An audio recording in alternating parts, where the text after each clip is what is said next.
안녕하십니까? 저는 나이가 60을 넘은 지 몇 해 안 된 나이의 가정주부입니다. 저는 고향에서 친척 어르신 중매로 남편을 만나게 되었어요. 결혼하고 보니 어느덧 종갓집 며느리로 살아온 지 30년이 넘었네요.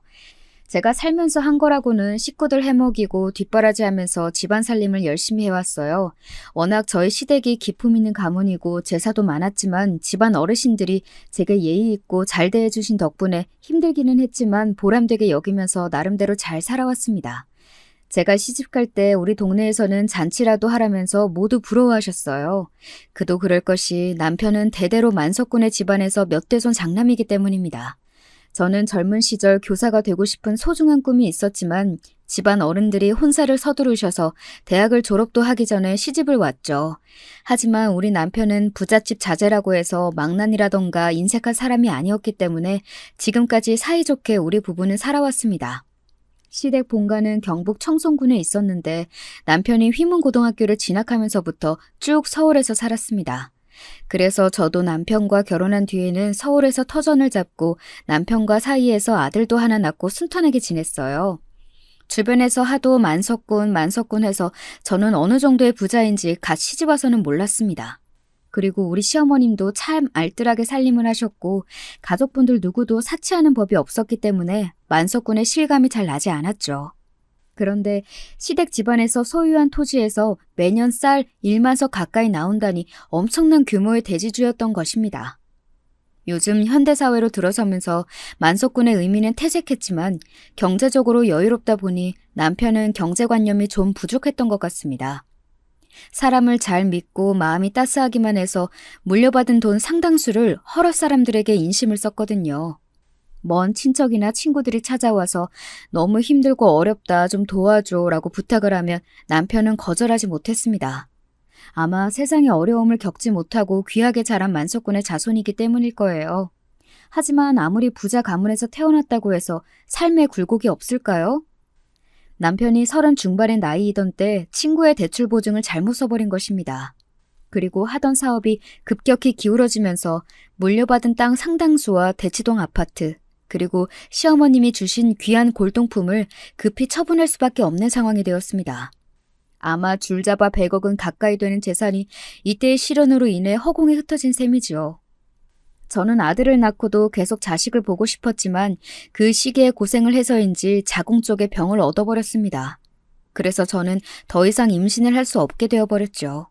지금 생각해도 참 힘들었던 시간이었습니다.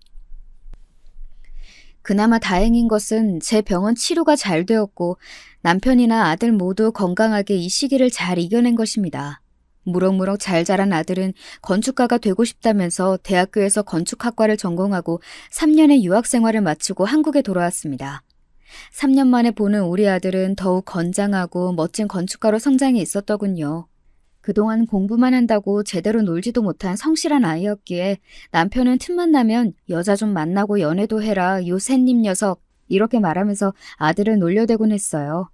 아들은 귀국해서 바로 국내의 한 건축사무소에 취업해서 다녔어요. 하지만 한국에 있는 아들도 얼굴을 잘 보기는 어려웠습니다. 아들이 다니는 회사 일이 너무 바빴기 때문이죠. 그래서 남편은 그런 아들이 결혼도 못할까봐 걱정돼서 이렇게 농담처럼 놀려댄 것이에요.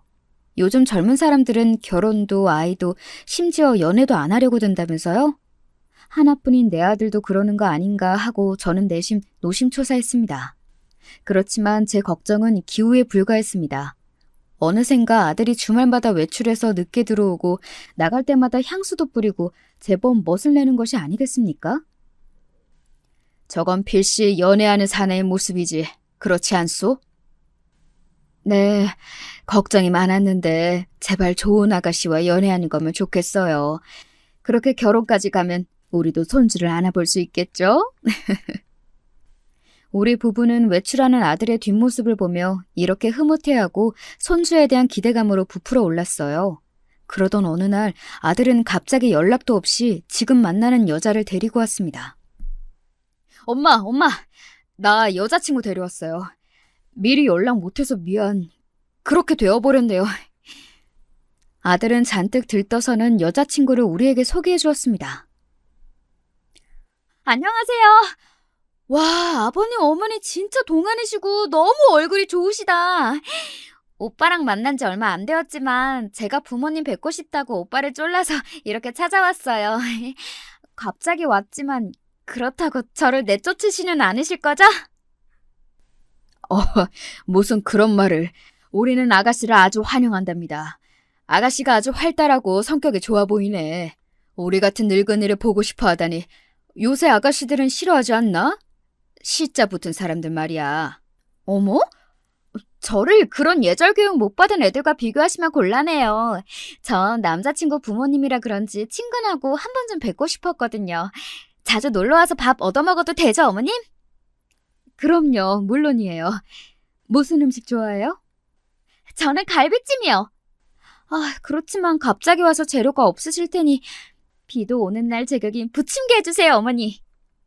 갑자기 없던 딸이 생긴 것 같이 온 집안이 화기애애하게 만드는 밝고 귀여운 아가씨였습니다. 예, 여자친구 말이 맞니? 네가 억지로 우리 집에 데려온 게 아니고 저 아이가 갑자기 오자고 한 거야? 아들은 제가 만드는 김치전을 뜯어 우걱우걱 먹으면서 말했습니다. 아, 그렇대도요. 오늘 데이트하다가 각자 자기 집안에 대해 털어놓는 시간을 가지자고 여자친구가 갑자기 그러대. 그래서 우리 집은 이러이러하다 얘기해주고 여자친구도 얘기했는데 무슨 바람이 불어 그런가 저녁을 우리 집에 와서 먹고 싶다는 거야. 그래서 데려왔죠 뭐. 저는 급한 대로 LA 갈비랑 김치전 등등 식탁을 한상 차려서 아들과 여자친구를 불러서 함께 먹기 시작했습니다. 아, 맞다. 우리 엄마가 오빠도 한번 집에 데려오라 하시더라. 막내딸한테 그렇게 잘해주는 남자친구에게 맛있는 밥 한 끼 대접하고 싶으시다면서 말이야. 감사하게도 우리 아들을 이쁘게 봐주는 저쪽 엄마의 호의에 저까지 흐뭇해졌습니다. 예비 며느리는 참 곰살맞고 양가 어르신들에게 친근하게 다가오는 성격인 것 같아서 마음에 들었어요. 우리 집에서 잘 놀고 간 여자친구는 얼마 뒤 이번에는 아들을 자기네 친정집에 초대했습니다. 그리고 그 집에 다녀온 아들은 더 얼굴이 밝아져서 집에 돌아왔고 저와 남편에게 재미있었다면서 다녀온 후기를 말해주더군요. 엄마, 나 결혼하게 생겼어요? 아니, 갑자기 그게 무슨 말이니? 너희들 그냥 사귀던 사이였다며. 그 며칠 사이에 갑자기 결혼하기로 한 거야? 아니, 예비 처가 때 다녀오면서 어찌저찌 결혼을 약속하고 와버렸네요. 뭐 이러면 어때요? 꼭 결혼하는데 순서가 정해진 것도 아니고. 그 집 아버님 어머님부터 처형까지 저를 무슨 귀한 손님 대접하듯이 환대해 주셨어요. 가족분들 분위기가 참 밝고 화목해서 대화하는 내내 웃음이 끊이지 않던걸? 집도 인테리어 싹 해놓은 아주 깨끗하고 고급진 대형 평수 사당동 아파트에 사시고 장모님이 사업하신다더니 집안에 값비싼 것들이 참 많았어요. 비싼 미술 작품들이라면서 하나하나 저에게 구경도 시켜주셨고 말이죠. 그랬구나. 네 여자친구 행동이 거침없다 싶었는데 역시 부유한 집에서 사랑만 받아 자라서 그런가 보다. 그래서 넌 그 아이랑 이렇게 결혼까지 하는데 고민은 안 되니? 그리고 여자친구는 25도 안 된 어린 나이인데 이렇게 빨리 결혼해도 괜찮대? 여자친구가 워낙 나를 좋아해야 말이죠. 사실 그 나이에 요즘 애들 결혼 미루고 싶어 하는데 나보다 걔가 더 적극적이야. 그리고 말이죠. 장모님이 나한테 건축권을 하나 소개해 줄 수 있다셨어요. 무려 50억이 넘는 건축 예산 사업인데 자기랑 사업하는 거래처 사장이 마침 좋은 건축가를 구하고 있다면서 말이죠. 저 이거 따내면 회사에서 승진도 할 수 있다고요. 아들은 이래저래 들뜬 마음으로 여자친구와의 결혼을 서두르고 싶어 했습니다. 저나 남편도 아들의 혼사가 반가운 마음이었죠. 둘이 만난 지 한 달뿐이 안 되었고 예비 며느리는 아들보다 7살이나 어린 친구였지만 그쪽에서 결혼을 서두르니 우리도 그 장단에 맞추어 진행해 갔습니다. 그로부터 2주 뒤 우리는 상견례를 하게 되었습니다. 예비 며느리도 날씬하고 예뻤지만 안사돈과 예비 며느리 언니까지 모두 예뻐 보였습니다. 저는 감색 투피스 정장에 단정한 차림이었지만 사부인에 비하면 다소 초라해 보일 정도였지요. 한눈에 봐도 명품과 고급 의상으로 빼입은 안사돈은 정말 부잣집 마나님 같은 아우라를 풍기면서 들어왔어요. 저는 아들 없이 딸만 둘이지만 제게는 너무 소중한 자식들이라서 어릴 때부터 뭐든지 원하는 것은 다 해주면서 키웠어요. 제가 또 사업가로서 재산을 많이 축적했기 때문에 가능한 일이지만 말입니다. 아, 우리 연배의 여자분이 사업가시라니 참 멋지십니다. 그럼 구체적으로 어떤 사업을 해오셨는지요? 뭐, 이것저것이요. 부동산도 하고, 사당동에 대형 아파트랑 강남에 아파트 하나 더 있고, 의류 사업도 하고, 돈 되는 것은 다 해봤네요. 우리 심서방 친가쪽 집안이 청송지방 대대로 만석군의 집안이었다면서요? 무려 여의도 면적의 3분의 1에 해당하는 무시무시한 땅을 가지셨다고 들었습니다. 정말 대단하시군요. 말로만 듣던 만석군을 이렇게 만나뵈니 영광입니다. 아, 과찬이십니다. 그것도 저희 선대 때의 이야기고요. 하지만 저희는 재산이 많은 단순한 부잣집이라는 자부심이 전부가 아닙니다. 집안 대대로 노블레스 오블리주를 실천한 가문이랄까요? 해방 이후 선대 할아버지께서 소유한 땅의 적지 않은 부분을 소장농들에게 나눠주기도 했으니 말입니다. 아유, 이거 참 제가 괜한 자랑만 늘어놓았군요. 그럼 우리 바깥사도는 무슨 일을 하고 계신지 여쭤봐도 되겠습니까? 예, 저는 말입니다. 외식업 사업을 하고 있다고 봐야겠죠. 점포가 서울에 하나, 부산에 하나 있고 추가로 분점을 내려고 하는 중입니다. 그런데 말이죠.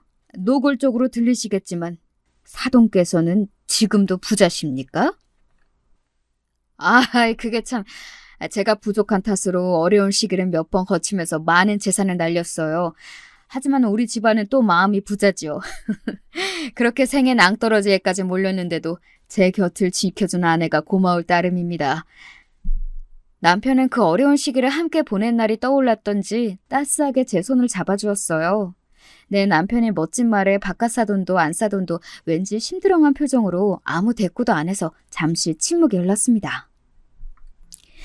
하지만 아직 경북 쪽에 땅도 많고 서울에 부동산도 있다고 들었는데요. 맞죠?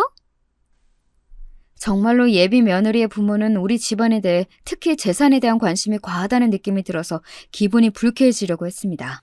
아들은 우리의 기색을 눈치채고 서둘러서 이 대화를 마무리 지었습니다. 장모님, 저희가 부족함 없는 집안인 것은 사실이니 이제 우리 결혼식 일정에 대한 이야기를 나누실까요? 그 이후부터는 우리 집 재산에 대한 이야기는 하지 않고 아이들 결혼에 대한 이야기만 나누었습니다. 하지만 이상하게도 아까 안사돈의 태도도 그렇고 예비 며느리의 언니도 왠지 가정교육을 잘 받고 자란 사람들로 보이지 않았습니다. 전 남편의 잘못으로 2년 전 이혼했다던 언니는 직업이 교사라고 했지만 저는 도무지 믿을 수가 없었어요. 왜냐하면 아까부터 어르신들도 계신 격식 있는 자리에서 식사를 개걸스럽게 쩝쩝 소리까지 내며 했으니까요. 그리고 한참을 먹고 나서 트림을 한 번 하고 나서 손도 안 가리고 이쑤시개로 자신의 일을 쑤시는 게 아니겠습니까? 그 모습을 보니 버르장머리 없고 예절 교육이 안 된 차마 교사라고 보기는 힘들었던 거죠. 한계를 보면 열을 안다는 말이 있듯이 우리 집안은 그런 식사 예절을 중요시했기 때문에 눈에 거슬렸지만 애써 모른 채 하고 있었습니다. 그렇게 찜찜한 마음 한구석을 접어두고 상견례를 잘 마무리하고 왔습니다.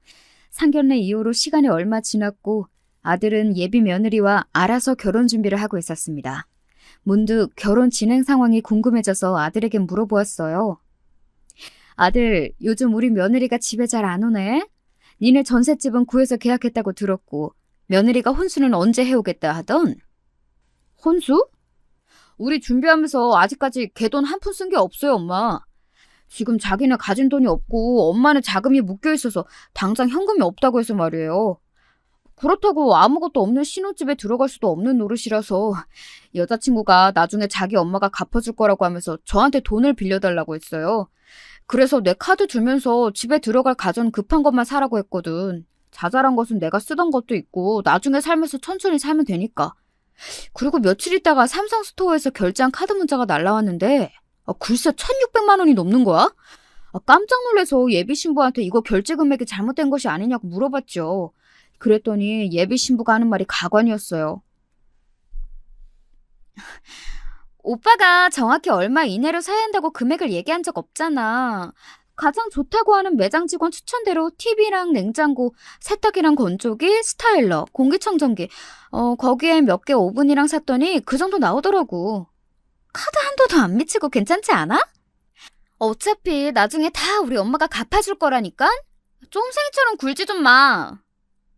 예비 며느리 자신이 해와야 할 혼수조차 아들의 카드로 샀고 거기에 제멋대로 골라서 그 큰 금액을 한 번에 긁어놓고 미안해하는 기색 하나 없었다는 말을 듣고 저는 기가 찼습니다. 아이고 머리야. 아들아, 아무래도 예비 며느리가 알뜰하고 야무진 애 같지는 않구나. 꼭 이렇게 결혼해야겠니? 내가 아들 장사할 마음은 없다지만 이렇게 우리만 퍼주고 그 아이만 이렇게 맨몸으로 시집 오는 거지 영 못마땅하구나. 하지만 그렇다고 지금에 와서 이런 문제로 파혼할 수는 없잖아요. 엄마, 제가 살면서 아내에게 경제관념을 잘 가르치면서 살게요. 걱정하던 저를 아들은 잘 달래고 예비 며느리가 충동적으로 구입했던 몇 개의 가전은 환불받겠다는 아들 말에 일단락하고 넘어갔습니다. 하지만 결혼 준비를 하면서 예비 며느리에 대해 실망한 것은 이뿐이 아니었습니다. 예비 며느리에게 안부 인사 겸 전화가 와서 이런저런 이야기를 나누다가 문득 신혼여행을 어디로 갈 거냐고 물어보니 뜬금없이 유럽을 얘기하는 것입니다. 아니 얘야, 유럽이면 오고 가는 비행기 시간만도 오래 걸릴 텐데 너의 신혼여행을 며칠이나 가려고 그러느냐? 아직 오빠랑 일정을 조율 중이기는 한데 14박 15일이요. 아들은 최근 워낙 건축사 일이 바빠서 주말에도 근무를 하는 상황이었죠. 그렇게 바쁜 아들이 그 일정 동안 일을 쉴 수 있을지 의문이었습니다. 신혼여행이 좀 길지 않니? 무엇보다 아들은 요즘 일이 많이 바쁘다고 하던데 회사에서 그렇게 긴 휴가를 허락해 준다던? 아니요, 오빠는 반대하고 있어요. 회사 사정상 일주일 이상은 어렵다고 하는데 어머님, 그래도 평생 한 번뿐인 결혼이잖아요?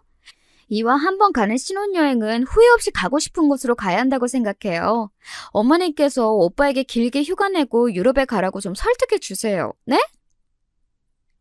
철이 없어도 이렇게 없을까요? 잘 모르는 제가 봐도 어느 회사 사장이 2주 동안의 신혼여행을 선뜻 허락하겠습니까? 그것도 일도 많은 상황에서 직원이 그렇게 요구하면 바로 사장 눈밖에 나버리겠죠. 너는 앞으로 남편들을 내줘야 할 아이가 어찌 그리 사리분별은 못하니? 직장인이 그렇게 긴 휴가를 어찌 내겠냐? 아들이 못 간다고 하면 그만한 이유가 있어서인데 그것도 이해 못하고 시어머니한테 설득 좀 해달라니? 어머님은 좀 신세대이실 줄 알았더니 아니었나 봐요. 전 어머님이랑 친하게 속 터놓고 지내고 싶어서 솔직하게 얘기 드린 거예요. 그렇지만 어머님이 그렇게 고루하게 생각하실 줄은 실망이에요. 안녕히 계세요. 이러고 전화를 끊어버리는 것이 아니겠습니까? 요새 젊은 것들이 그렇지 하고 나이 지긋한 제가 그냥 넘어가지 별 수 있습니까? 제가 마음에 안 든다고 결혼을 물을 수는 없는 노릇이니까요. 하지만 예비 며느리에 이어 안사돈까지 선을 넘고 말았습니다. 어느 날 은행에서 아들 앞으로 보낸 등기서류가 집에 와서 제가 받아다 주었습니다.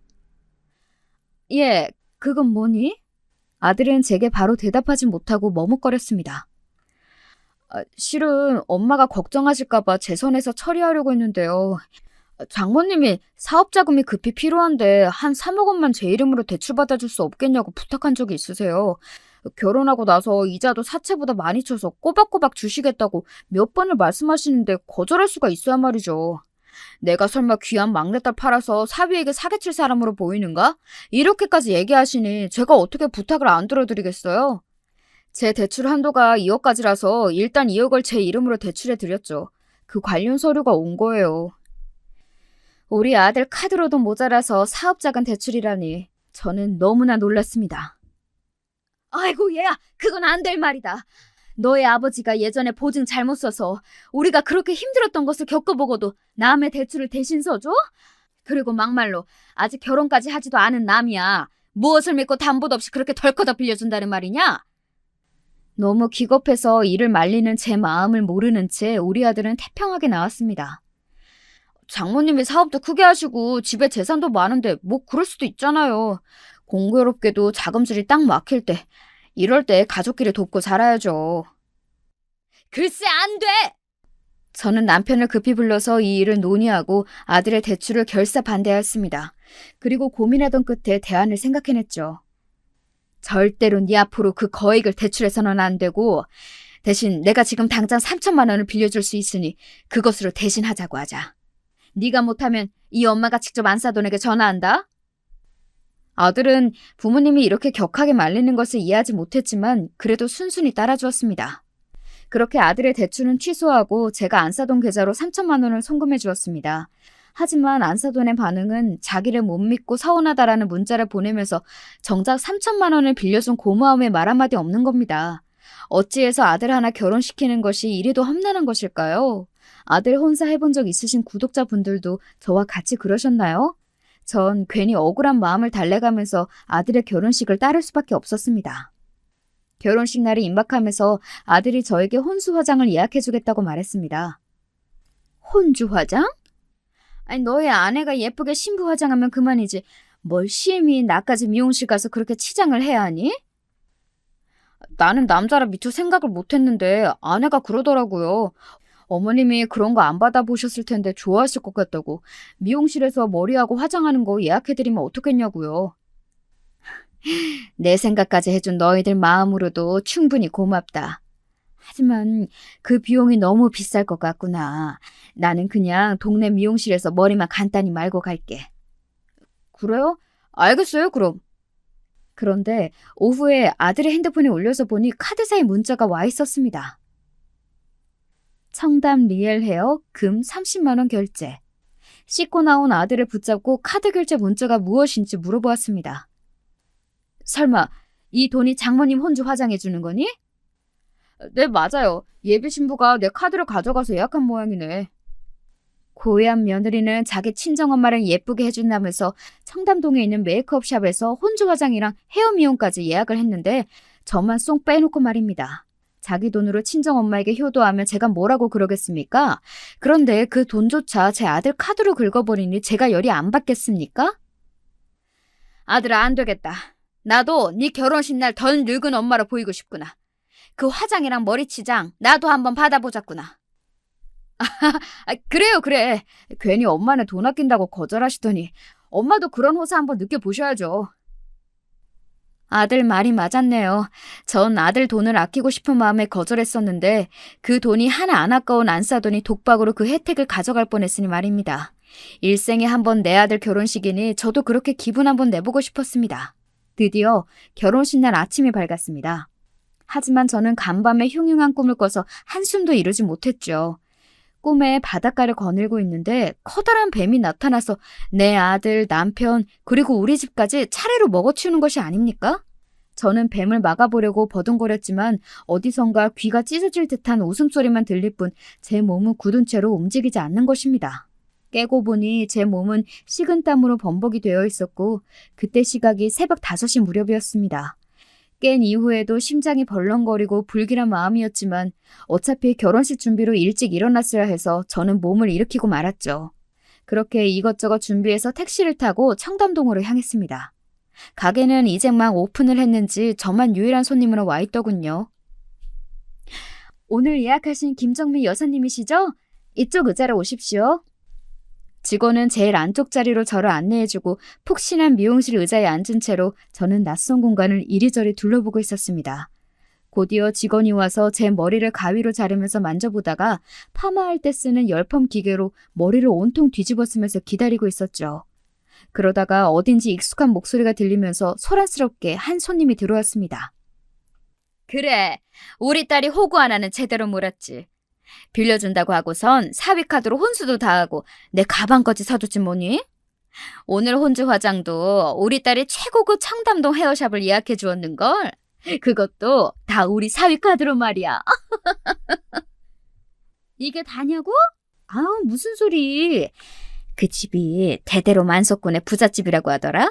아주 쪽쪽 빨아먹다가 거액의 위자료 받고 딸 이혼시켜야지. 아, 그래. 사실이 아니길 바랬지만 이 전화를 하는 주인공은 바로 우리 안사돈이었습니다. 제가 이상한 기계로 얼굴이 가려진 바람에 안사돈은 제가 들은 줄은 꿈에도 모른 채 자기 친구와 통화하는 것을 제가 듣고 만 것이죠. 저 처죽이 우리 아들이랑 우리 집안 재산을 몽땅 빼앗고 결국 이혼하겠다고? 사업한다던 안사돈이 저런 도둑년이었을 줄은... 제가 이렇게 팔자 좋게 꾸미고 있을 때가 아니었습니다. 저는 다급히 제 담당 직원을 불러서 조그마하게 귓속말을 했습니다. 저기요, 내가 급한 일이 있어서 그러는데 지금 하는 머리 최대한 빨리 마무리해줘요. 나 지금 나가야 해. 제 급한 마음을 이해한 직원은 제 머리와 화장을 대강 마무리하고 보내주었습니다. 저는 미용실을 나오자마자 남편과 아들에게 전화를 걸었습니다. 이 결혼은 안 돼, 무효야.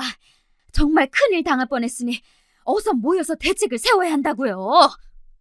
그리고 서둘러 집에 가서 남편 아들에게 제가 들었던 안사돈의 이야기를 전하고 머리는 맞대었습니다. 제 이야기를 들은 아들은 충격으로 잠시 말을 잃고 있었지만 금세 이성을 되찾고 이 일을 어떻게 헤쳐나가야 할지 의논을 하기 시작했죠. 그때 우리 집에서 가정도우미 일을 하는 향이가 와서 넌지시 우리 대화에 끼기 시작했습니다. 향이는 남편의 본가에서부터 일하셨던 향이 어머님과 인연이 있었던 관계로 10년 전부터 서울의 상경에서 오갈 데 없는 처지에 우리 집으로 주 4일씩 와서 가정일을 도와주는 친구입니다. 평소 워낙 입이 무겁고 조용한 친구인데 어쩐 일로 우리에게 이런 이야기를 꺼내는 것입니다. 기쁜 집안의 혼사를 앞두고 제가 보고 들은 것을 말씀드리기 조심스러워서 그동안 입을 다물고 있었습니다.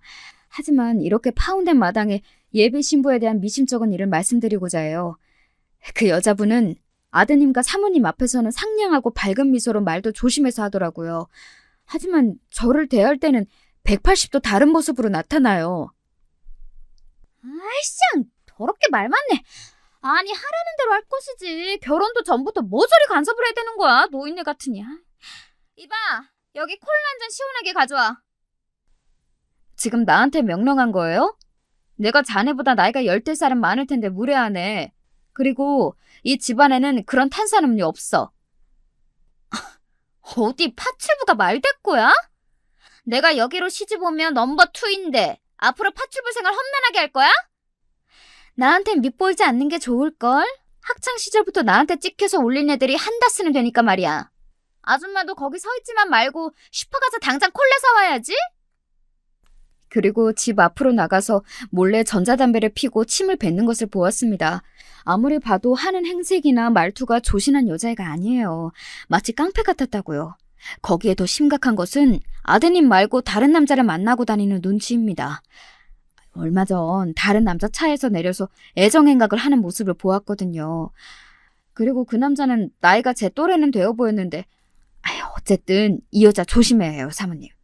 한여름 옥수수 나달이 떨어지듯이 예비 며느리에 대한 실체가 낱낱이 드러나면서 우리 집 사람들은 경악을 금치 못했어요. 아들은 제 머리를 쥐어뜯으면서 후회하고 또 후회했습니다. 하지만 지금에 와서 이렇게 화만 낸다고 될 일은 없으니 불과 2시간 뒤인 결혼식을 어떻게든 취소해야만 했습니다.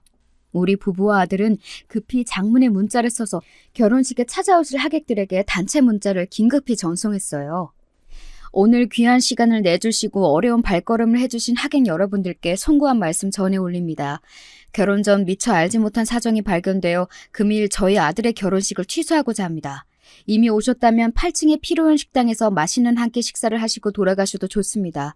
그리고 마음의 정을 표현해 주신 축의금은 받지 않도록 하겠습니다. 다시 한번 불편을 드려 죄송하고 또 감사드립니다. 남편은 지인을 통해서 결혼하려던 아이와 그 집 가족들 모두에 대한 뒷조사를 부탁했습니다. 가능한 빨리 말입니다. 그리고 아이들이 살려고 했던 신혼집은 다행히 계약금만 걸어놓고 아직 이사나 잔금을 치르지 않았는데 참 다행이다 싶어 가슴을 쓸어내렸습니다. 아들은 부동산에 전화를 걸어서 전셋집 계약을 취소하겠다고 했으며 부동산 사자는 난색을 표했지요. 아니 그러면 계약금 4천만 원은 돌려받지 못하실 텐데요. 괜찮으시겠습니까? 아들의 인생 수업료로 4천만 원은 아깝지 않았습니다. 그리고 그 사기꾼 모녀에게서 계약금도 나중에 돌려받을 예정이었으니까요. 결혼식을 급히 취소하려니 시간은 금세 지나갔고 어느덧 결혼식이 시작될 1시가 다 되어서야 식장에 도착할 수 있었습니다. 남편은 하객분들 중에 미처 연락을 받지 못한 분들을 챙기겠다면서 식장으로 먼저 들어가고 저와 아들은 신부 대기실로 갔습니다. 예비 며느리였던 사기꾼 여자애는 화가 머리끝까지 나서 우리를 보고 고함을 쳤습니다. 오빠! 뭐야! 왜 이제야 나타나? 아니 그리고 그 옷차림은 또 뭐고? 왜 아직도 턱시도를 입고 있지 않았지? 이 요망한 년아! 내가 너같이 천박한 애랑 왜 결혼을 하냐? 너의 실체를 이제 알게 되었으니 결혼은 취소다! 파혼해! 그게 무슨 소리야? 어머님, 이 사람이 갑자기 왜 그러죠? 입산 네 엄마가 미용실에서 떠벌려준 덕에 너희 속셈을 다 간파했다. 그것뿐 아니라 여기저기 네 얘기를 들어보니 너 아주 천하디 천한 아이 같더구나. 지금이라도 혼사를 멈췄으니 하늘이 도우셨지. 그러자 그 여자애는 갑자기 우리의 태도가 돌변한 것에 불안함을 느끼고는 사정을 설명하려 들었지만 아들과 저는 그 애를 무시한 채 그대로 식장에 갔습니다. 우리 쪽 하객 좌석은 텅 비어 있었고 사돈 쪽 하객들만 웅성거리면서 있었어요. 그리고 남편은 우리 쪽 하객분과 만나서 사정을 설명하고 있었죠. 아이고, 네, 그렇게 되었습니다. 이거야 뭐 민망해서. 제 생에 이렇게 사기꾼들에게 걸릴 줄은 몰랐습니다. 아니, 사기꾼이라니 지금 우릴 보고 하는 말이에요? 무슨 오해를 하고 오늘 이러는지 모르겠는데 왜 합의도 없이 멋대로 결혼식을 취소하냐고요? 이 업견내가? 우리는 니네가 사기꾼이라는 것을 알아차렸으니 식을 멈춰야지. 어디 귀한 남의 집 아들 앞길 막으려고 들었어? 너네 다 싸잡아서 감옥에 쳐넣어버릴 테니까 여기서 딱 기다리고 있으라고. 웃기시네. 사기? 우리가 사기쳤단 증거라도 있어? 저기요 아주머니, 오늘 진짜 결혼식 취소입니까? 그러면 우리 아르바이트비는 어떻게 되는 거죠? 그러게 말이야. 취소든 뭐든 우리는 와서 일을 한 거니까 어서 일당 줘요. 지금 불난 집에 부채질해? 결혼식이 취소된 마당에 무슨 일당이야? 당장 돌아가! 세상에나. 예비 며느리 쪽에 온 하객 대부분은 사실 하객 아르바이트를 하는 가짜였던 것입니다. 자기 하객들조차 가짜라니 도대체 이 여자들은 어떤 실체를 가진 자들일까요? 하객 일당을 받아 가겠다는 사람들과 안 사돈 여자는 대차게 싸우대면서 럭셔리한 예식장을 한순간에 시장통으로 만들어버렸습니다. 그때 예비 며느리 언니가 바깥 사돈을 데리고 식장 안으로 들어와서 합세했습니다. 삼촌, 여기요. 지금 저 사람들이 우리 엄마를 어떻게 하면 어째? 삼촌이라니 왜 바깥 사돈에게? 알고 보니 상견례도 하고 지금까지 아버지라고 부르는 자는 사실 안사돈의 사촌 오빠였던 것입니다. 후에 알게 되었지만 안사돈은 10수년 전에 남편과 아주 안 좋게 이혼한 뒤로 딸들조차 인연을 끊고 살고 있었던 것입니다. 무슨 의도로 저들은 자기 아빠부터 친인척까지 모조리 가짜를 세워야 했던 것일까요? 알면 알수록 소름이 끼치는 자들이었습니다. 안사돈이 부른 가짜 하객 사람들의 우리 쪽 하객 지인분들이 합세해서 안사돈과 그 딸들에게 화가 나서 달려들었습니다. 저 사기꾼 여자들을 가만두지 말자. 혼내줘. 아주 가만두지 마. 가짜 아빠 행세를 하던 사촌 오빠 혼자로는 그들을 막기에 역부족이었던지 혼자 몰래 식장을 빠져나가더군요. 결국 예식장 직원들은 큰 사고가 날까봐 경찰을 불렀습니다. 경찰이 들이닥쳐서 큰 소동을 진정시키고 사람들은 뿔뿔이 흩어졌습니다. 경찰관님, 아직 끝나지 않았습니다. 사기 결혼을 빙자한 저 여자들을 잡아주십시오. 사기 결혼만으로는 저희가 긴급 체포 사유가 되지 않습니다. 나중에 서해 방문해서 신고하시거나 소송을 제기하시는 편이 좋겠습니다. 당장에 경찰들이 그 여자들을 잡아가지 못한다고 하자 그 사기꾼들은 빙긋 웃고 있었습니다. 그럼 우리가 뭘 잘못했다고 잡아가래? 우리 첫째 딸 혼사 때 경험을 해봤지만 니네가 할 수 있는 것은 아마 없을 거다. 그러게 말이야. 나도 전 남편 엄마가 그렇게 날 감옥에 쳐넣겠다고 날뛰었지만 내 털끝 하나 건드리지 못했잖아요. 저 사람들은 우리나라 법도 잘 모르나 봐. 아이씨. 내 웨딩드레스 진짜 이쁜데 사진도 못 남기고 끝나버렸네. 저 시댁 늙은이들은 어떻게 미리 알았는지. 엄마! 그러게 내가 입 조심하라고 그랬지. 아니, 어쩌면 저 여자들은 자신들의 정체가 발각이 난 지금도 저렇게 눈 하나 깜짝 안 하고 뻔뻔스럽게 나올 수가 있을까요? 이 파혼으로 상처를 받은 것은 우리 아들과 우리 부부뿐인 것만 같습니다. 결혼식은 아수라장인 채로 파토가 나버렸고 원통하게도 그 사기꾼 집안 사람들은 그저 식장을 유유히 빠져나가더군요. 저는 그날부터 화병이 나서 머리를 싸매고 드러누워버렸습니다. 주변 사람들 보기도 창피하고 혼자 준비한다고 돈을 쓴 것을 회수하기도 어려웠죠. 더욱이 화가 나는 것은 장모에게 준다고 제가 보내준 3천만 원이었습니다. 아들아, 네 이름으로 대출금 2억을 받았으면 어쩔 뻔했다니? 천만 다행이로구나. 그렇지만 내 3천만 원을 돌려받아야 하는데. 그러게 말이에요. 저도 그 돈 때문에 계속 그 여자에게 전화하는데 완전히 차단해버렸어요. 아무래도 집에 찾아가 봐야겠어요. 하지만 안 사돈 집에 찾아갔을 때 그들은 이미 이사를 가버리고 난 뒤였습니다. 살고 있던 아파트의 주인이라는 사람을 수소문해서 물어보니 이렇게 설명해 주었어요. 그 세입자들이 좀 이상하긴 했어요. 보통 2년 기간 잡고 전세로 하는데 몇 달만 살겠다면서 연세를 내버리더라고? 1년에 2천만 원 한꺼번에 받았으니 나야 군말 없이 계약했지. 그런데 아직 계약 기간이 5개월 남았는데 그냥 짐 싸서 나가버렸네? 다시 들어오려나? 빈집으로 둬야 할지. 애초에 우리를 속이려고 서울 좋은 동네의 아파트를 월세로 살면서 꾸며댄 것이었습니다. 이렇게 잠적해버렸으니 정말 큰일이었죠. 사기치려고 작정한 이 여자들을 찾아낼 수도 돈을 받아낼 수도 없으니 말입니다. 그리고 남편이 의뢰한 그들에 대한 뒷조사 결과가 도착했습니다. 알고 보니 예비 며느리는 졸업했다던 대학도 속이고 고등학교 중퇴까지 했다고 합니다. 그것도 학교 친구들을 괴롭히고 폭력으로 퇴학당한 거라고 하네요. 거기에다가 제 나이도 속였습니다. 7살 어리다고 했지만 사실 아들보다 1살 어린 30언저리였어요.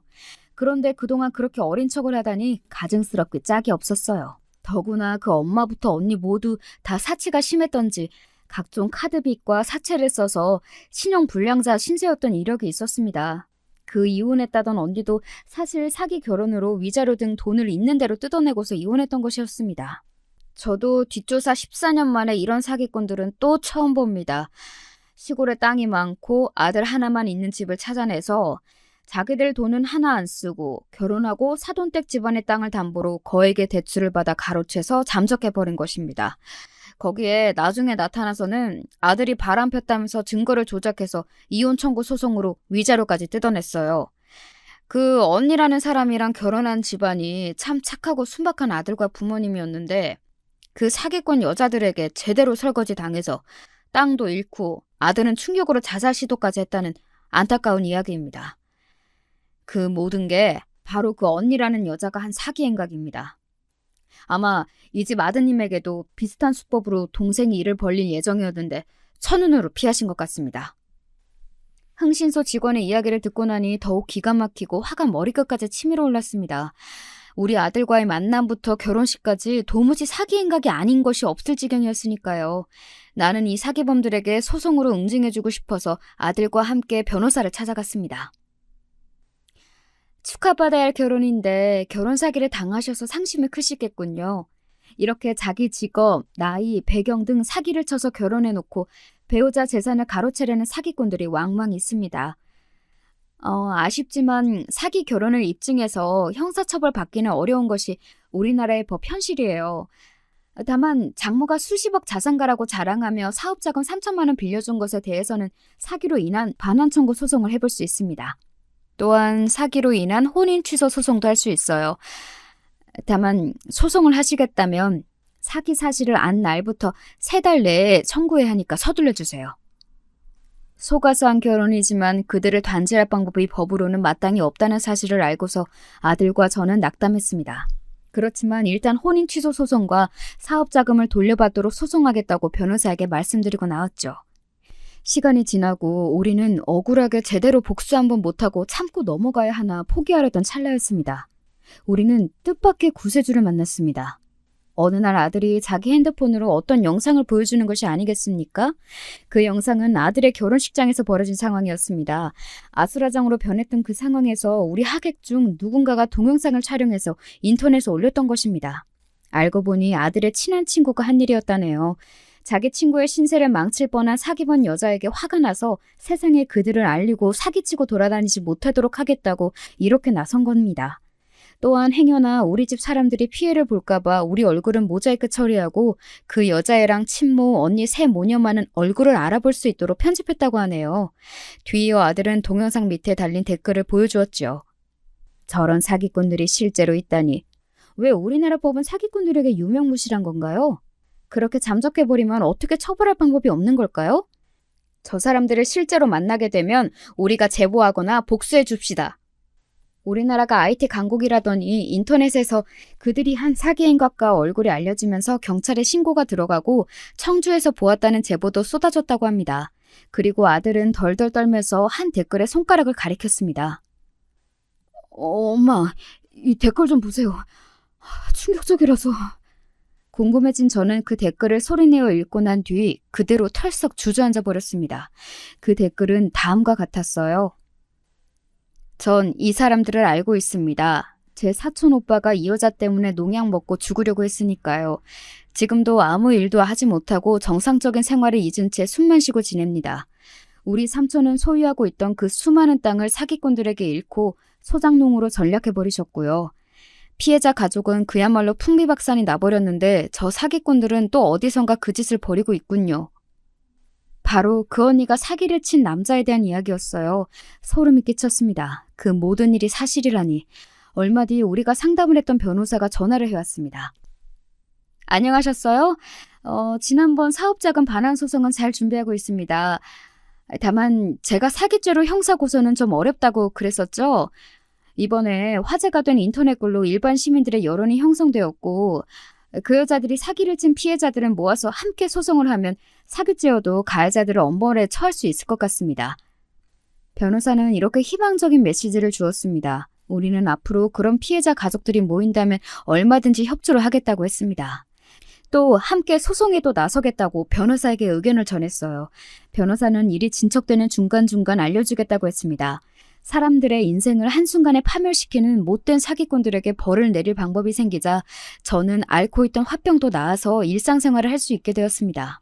제대로 일어나서 아들이 결혼 준비를 했던 일들을 하나씩 취소하고 마무리 지었습니다. 전에는 그때 맞춘 한복만 봐도 가슴에서 울컥하고 응어리가 토할 것처럼 올라왔는데요. 한 달이 지나고 반년이 지나고 이제 지금은 그 충격에서 벗어나서 많이 좋아졌습니다. 사기 결혼식이 있던 날로부터 어느덧 2년이라는 시간이 흘렀네요.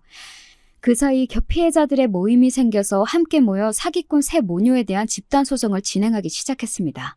그리고 경찰도 협조적으로 나서주어 잠적한 그들을 찾으려고 수사하고 있어요. 그 외에 또 좋은 소식이 하나 더 있습니다. 우리 아들이 정말 제대로 된 결혼을 하게 되었습니다. 한동안 사기를 당한 충격에서 헤어나오지 못하고 한 달간 회사도 휴직하고 두문분출하고 지내던 아들은 친구의 동영상을 통해 삶의 활기를 찾기 시작했습니다. 그들에게 복수할 방법을 찾으면서도 자신의 마음을 치유해갔어요. 식사도 거부해서 체중이 7kg나 빠졌던 아들은 밥을 먹고 운동도 하면서 건강을 회복했어요. 이는 모두 자신이 건강해져서 그 여자를 찾아내고 복수하겠다는 신념 하나로 이룬 것이죠. 희한하게도 아들은 사기 결혼을 당한 피해자 모임에서 지금의 아내를 만나게 되었습니다. 참으로 세상사 알 수 없는 것이더군요. 사기를 당했던 경험이 있었기에 아들은 평생의 반려자를 만나게 되었으니 말입니다. 아들의 아내는 교사 집안에서 잘 자란 미술교사 아가씨였습니다. 그 아가씨도 사기 결혼을 당할 뻔했다가 겨우 살아난 피해자였죠. 아들과 서로의 상처를 보듬어 주다가 사랑이 꽃피어나서 결혼까지 가게 되었습니다. 그리고 아들과 며느리는 우리 집 근처의 한 아파트에 신접 살림을 차리고 아주 예쁘게 잘 살고 있습니다. 만약 그때 사기를 당한 채로 화병을 안고 제대로 살 수 없었다면 이렇게 지난 사연을 쓸 마음도 먹지 못했을 겁니다. 고난은 또 그렇게 다 지나가고 지금처럼 좋은 순간들이 오니 저도 당했던 일화를 이렇게 꺼내어 보여줄 수 있게 되었군요. 제가 즐겨 듣는 이 유튜브에서 제 사연을 보내게 된 계기도 바로 여기에 있습니다. 여러분 혹은 여러분의 자녀가 사기 결혼을 당할 수도 있음을 당부드리고 싶어서예요. 물론 사람이 작정하고 사기를 친다면야 어떻게 막겠습니까마는 돌다리도 두들겨보고 건너라는 속담이 있지 않습니까? 인륜지대사인 혼사를 결코 가볍게 생각하고 남이 하자는 대로 끌려가시면 절대 안 되세요. 그리고 우리나라는 사기에 대한 처벌이 비교적 가벼운 나라라고 변호사가 그러대요. 우리나라도 법 개정을 해서 사기꾼들에게 엄벌을 처할 수 있어야 할 것 같아요. 사기를 제가 직접 당해보니 피해자 입장에서 그렇게 괴로울 수가 없는 중대한 범죄라고 생각합니다. 저와 우리 가족은 끝까지 그 사기꾼 모녀를 찾아내서 감옥에 쳐놓고 말 겁니다. 여러분께서도 우리와 사기 피해자분들에게 응원의 메시지를 보내주십시오. 저의 구구절절한 사연은 이제 여기서 마칠까 합니다. 긴 시간 동안 함께 들어주셔서 정말 감사드립니다. 여러분의 일상에 행운과 축복이 가득하시길 기원드립니다. 그럼 안녕히 계세요.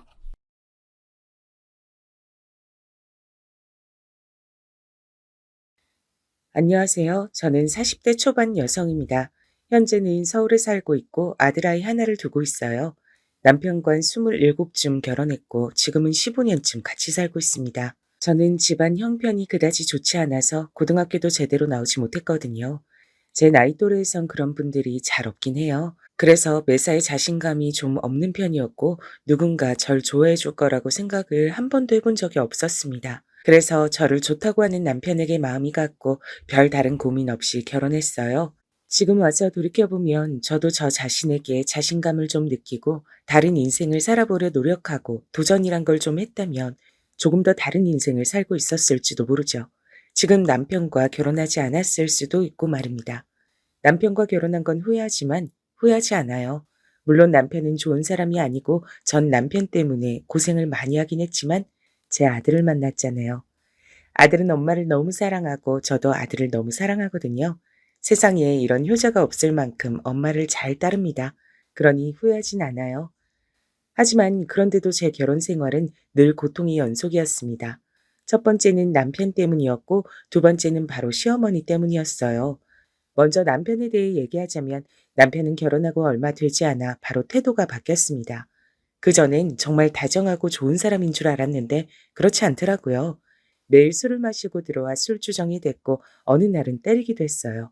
그리고 시도 때도 없이 일을 그만두고 집에서 노느라 생활비를 가져다 주지 않아 제가 식당 일 같은 것들을 하며 생활비를 충당한 적도 많았습니다. 그런 주제에 가부장적이기까지 해서 말끝마다 여자는 하며 저를 통제하고 늘 위에 서려고 했어요. 그러다 결정적으로 사기를 당하는 바람에 우리 집까지 날려먹고 시어머니 댁으로 들어가야 했습니다. 아마 그때가 제 인생에서 가장 힘든 시기였던 것 같아요. 전 재산이었던 집을 날려먹고 절 그렇게 싫어하고 탐탁지 않게 생각하며 남편보다 더했음 더했지 덜하진 않은 시댁으로 진짜 시집살이 하러 들어가야 했으니 말입니다. 시어머니는 정말이지 저를 마음에 안 들어 하셨거든요. 그냥 평범한 집안에 평범한 학벌과 재력 뭐 하나 특출난 것 없는 남편이었지만 저 같은 사람에게 주긴 너무 아까우셨나 봐요. 어디서 저렇게 가진 것도 없고 못 배운 걸 데리고 와서는 정말 하나라도 마음에 드는 게 있어야 정을 붙이든가 하지. 그런 식으로 늘 저를 무시하고 막말했어요. 그런 얘기를 수년째 듣다 보면 정말 내가 모자라고 가진 것 없고 아무것도 없는 사람인데 복을 받아서 이 집에 들어왔구나. 나는 나가면 정말 아무짝에 쓸모도 없고 세상이 필요 없는 사람이구나. 그런 생각을 하게 된단 말이죠. 제가 그랬습니다. 시어머니와 같이 살게 되면서 더 그렇게 생각했던 것 같아요. 늘 스스로가 너무너무 부족하다고 말이죠. 그래서 뭔가 부당한 대우를 받아도 찍소리 한 번 못했습니다. 저는 그런 대접을 받아도 되는 사람이라고 자신도 그렇게 생각했거든요. 단 두 사람, 우리 아들과 시아버지만 빼고 말이죠. 우리 엄마한테 소리 지르지 말아요. 아들아이가 그렇게 한번 소리 지르면서 할머니 밉다, 싫다, 악마 같다, 울며 불며 난리를 쳤던 적이 있어요. 그때부턴 아들아이 앞에선 과하게 그러시진 않긴 합니다. 본인도 손주에게 악마 같은 할머니가 되는 건 싫은가 보더라고요. 작작 좀 해. 요즘 당신같이 유난인 시어머니가 또 어딨나? 시아버진 평소 조용조용하고 시어머니에게 길을 잘 못 펴시는 타입이었는데 간혹 그렇게 저의 편을 들어주셨어요. 물론 그럴 때면 시어머니가 버럭 소리를 지르긴 했지만 말입니다. 아, 당신은 좀 가만히 있어요. 시아버지가 사업이 망한 이후로 시어머니에게 매일 구박받으며 사셔 정말 길을 못 펴셨거든요. 그래서 그렇게 소리를 지르면 더 이상 말씀을 못하긴 하셨어요. 전 그런 시아버지가 늘 안타까웠고 말입니다. 시어머니 집에 들어오고 나선 정말 하루도 편할 날이 없었습니다. 단 하루라도 조용히 넘어가는 날이 없었어요. 몇 가지 일화를 알려드릴게요. 하루는 제가 음식의 간을 제대로 못 맞춘 날이었어요. 평소 시어머니 성격을 아닌지라 다시 할까도 생각해봤지만 이미 저녁 시간이 조금 지난 시간이었기 때문에 그냥 상을 내갔습니다. 지금 이걸 먹으라고 내온 거야? 그렇게 소리 지르곤 상을 엎으셨죠. 그리고 보란 듯 남편을 데리고 나가 외식을 하고 들어오셨습니다. 저는 집에서 엎질러진 상을 치우고 있는 반찬으로 밥을 억지로 먹었어요. 울면서 말이죠. 보나마나 이것들을 다 버리라고 할 텐데 아깝잖아요. 또 어느 날은 빨래를 잘못해서 옷이 줄었는데 그 옷을 그대로 제 얼굴로 집어 던지셨어요. 물에 젖은 옷이 아프게 얼굴에 맞아 멍이 든 적도 있었습니다. 제가 남편에게 뭔가 하기 싫다거나 남편이 요구하거나 하는 것들에 안 하겠다는 식으로만 얘기해도 바로 손이 뒤통수로 날아왔습니다. 자기 마음에 들지 않으면 시도 때도 없이 저에게 폭력을 써댔어요. 저는 그게 당연한 줄 알고 살아왔습니다. 내가 부족하니까, 내가 모자라니까요. 사실 그게 반복되는 생활을 해오다 보니 그런 것들이 당연한 게 절대 아닌데 어느새 세뇌 당한 사람처럼 난 그런 취급을 받아도 되는 사람이라고 생각하게 된 것 같아요. 처음으로 원래 이게 아닌데 라고 생각했던 건 마트에서 장을 볼 때 일이었습니다. 모녀 사이로 보이는 여자 두 분이 다정한 모습으로 장을 보고 있길래 엄마 생각이 났어요. 저희 엄만 제가 성인이 되고 얼마 되지 않아 돌아가셨거든요. 근데 모녀 사이가 아니더라고요. 그들의 대화를 듣고 알았습니다. 아이고, 너 먹고 싶은 거 만들어주겠다니까 뭘 이렇게 고집을 부려? 오늘은 제가 음식 해드리고 싶어서 그런다니까요. 늘 어머님이 해주시잖아요. 물론 어머님이 해주시는 것만큼 맛이 없겠지만 그래도 며느리가 해주는 밥 한번 드셔보세요. 아유, 남의 집 딸, 귀한 딸 손에 물 묻히자고 우리 집 데려온 거 아니라니까 그러네. 그냥 내가 해주는 거 드세요, 며느님. 아니, 제가 해드릴 거예요. 너무 다정한 모습으로 너무 다정한 대화를 나누고 있더라고요. 상상 속에서나 드라마 속에서나 존재할 것 같은 그 모습에 충격을 받고 한동안 멍하니 있었던 것 같아요. 그러다 뒤에서 저를 꾹꾹 찌르며 말을 하시는 시어머니 때문에 정신이 들어왔습니다. 너는 장 안 보고 여기서 멀뚱히 뭐라고 섰어? 아니, 아직도 이거밖에 안 담았어? 넌 대체 제대로 하는 게 뭐냐? 어? 내가 오늘 시간 많지 않다고 빨리빨리 하라 그랬지? 시어머니의 그 불효령에 죄송하다고 사과하면서도 전 조금 전에 본 그 시어머니와 며느리가 머릿속을 떠나지 않았습니다. 그러면서 든 생각이 이거였어요. 나만 이러고 사나? 하는 것 말입니다. 집에 와서도 계속 생각이 났어요. 정말 나만 이러고 사나? 다른 사람들은 다 저렇게 행복한가? 하는 생각이 머릿속을 떠나지 않았습니다. 그래서 정말 오랜만에 친구들에게 연락했던 것 같아요. 사실 결혼하고 친구들과도 자주 만나지 않았거든요. 시댁이 들어와 살면선 더더욱 말입니다. 제 개인 시간을 갖기에 시어머니가 절 가만히 두지 않으셨으니까요. 야, 이게 얼마만이냐? 연락 좀 하고 살자, 제발. 근데 은주 너 고생 많이 했어? 얼굴이 왜 이래? 화장품이라곤 동네 마트에서 할인하는 제일 저렴한 것. 미용실도 머리가 너무 길어서 자를 때가 되면 가서 자르는 정도. 저에게 정말 단 하나도 투자하지 않는 저와는 달리 친구들은 예쁘고 반짝반짝 빛이 나더라고요. 예전엔 그래도 이 친구들 사이에서 제가 제일 예쁘단 얘기도 많이 들었었는데 지금은 혼자 늙은 아줌마가 돼 있는 모습에 또 슬픈 기분이 들었습니다. 야, 그거 가스라이팅 아니야? 그게 뭔데? 요즘 사회적으로 문제되는 거 있어. 나 아니면 안 된다. 나 없으면 너 같은 걸 누가 받아주냐? 이러면서 멀쩡한 사람 세뇌해서 본인이 아무것도 아니게 생각하게 만드는 거. 나도 좀 그런 거 같다. 친구들이 정말 걱정하며 말해주더라고요. 요즘 그러고 사는 사람이 어딨냐. 네 남편도 문제다. 그건 아이 교육에도 좋지 않다고 하면서요. 친구들에게 이런저런 사정을 다 얘기하는 것도 부끄러웠고 또 혹시나 날 무시하면 어쩌나 하는 생각이 들었던 것도 있지만 오랜만에 친구들을 만나 그런 얘기를 하니 속도 시원하고 또 정말 어딘가 잘못되어 가고 있다는 걸 느낄 수 있었습니다. 그리고 그날 집으로 돌아왔는데 저의 얼굴로 바로 쿠션이 날아들었어요. 너는 지금 제정신이냐? 이제 곧 저녁 시간인데 밖에서 쳐노느라 이제야 들어와? 이게 아주 미쳤구나. 어? 그때 시간이 4시 반쯤이었거든요. 아직 저녁이 되려면 먼 시간이었습니다. 물론 나갈 때 점심만 먹고 들어오겠다고 얘기하긴 했지만 아주 늦게 들어온 건 절대 아니라고 생각했는데 다짜고짜 그러시니 정말 눈물이 나더라고요. 너 지금 우니? 어? 울어? 아니 얘가 뭘 잘했다고 울어? 눈물을 흘리는 저를 보며 시어머니가 다가와서 제 머리를 손가락으로 툭툭 치시더군요. 엊그제 봤던 그 다정한 시어머니와 며느리, 그리고 오늘 만난 친구들의 얘기들이 떠오르면서 아, 나만 이렇게 바보같이 살고 있구나 하는 생각에 더 눈물이 났습니다. 어쭈, 이게 시위하니? 어? 안 그쳐? 뭘 잘했다고 울어?